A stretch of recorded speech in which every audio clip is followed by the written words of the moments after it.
Bismillahirrahmanirrahim. Assalamualaikum warahmatullahi wabarakatuh. Perkenalkan, nama saya Muhammad Nafiul Muqtadi dari Manajemen Zakat dan Wakaf.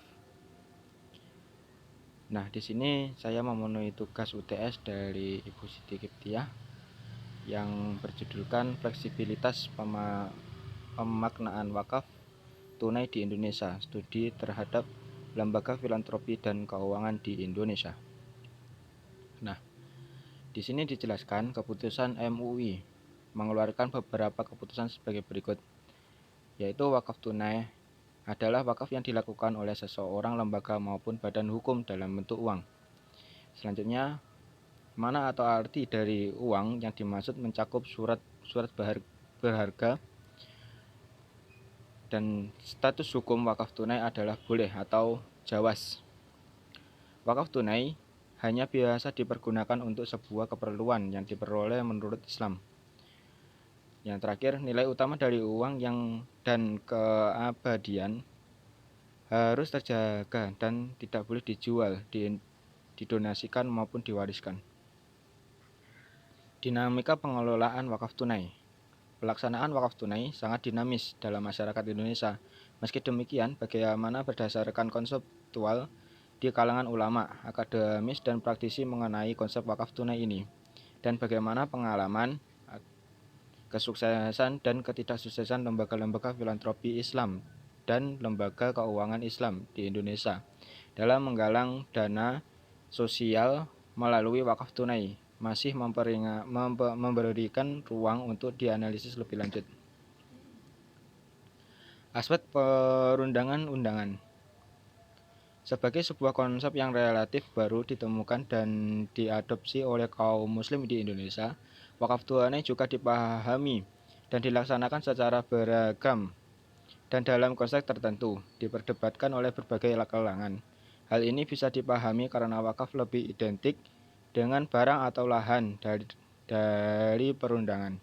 Sedangkan dari MUI sendiri baru mengeluarkan fatwa tentang wakaf tunai pada tahun 2002. Dan hal ini kemudian diikuti oleh lahirnya Undang-Undang Wakaf pada tahun 2004.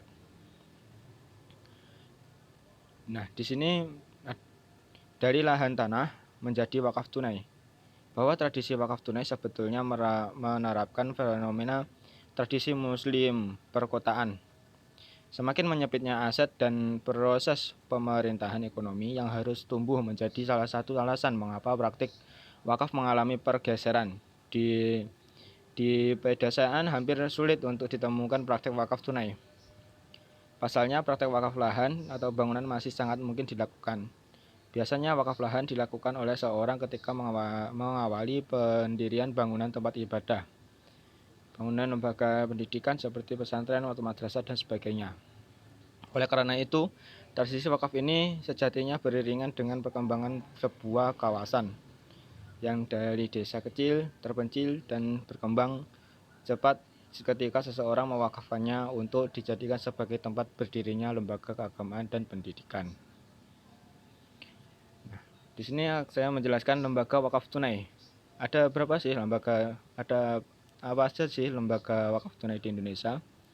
Di Indonesia sudah banyak didirikan lembaga yang diberikan kuasa untuk mengelola wakaf tunai. Salah satunya adalah Tabungan Wakaf Indonesia, sebuah lembaga yang didirikan secara khusus oleh pengiring filantropi Islam, khususnya yang bergabung dengan Dompet Duafa untuk melakukan wakaf uang. Lembaga ini berdiri pada tahun 2005 dan Dompet Duafa sebagai salah satu bentuk ekspansi dan aktivitas filantropi Islam yang dikelola oleh Dompet Duafa dalam prakteknya.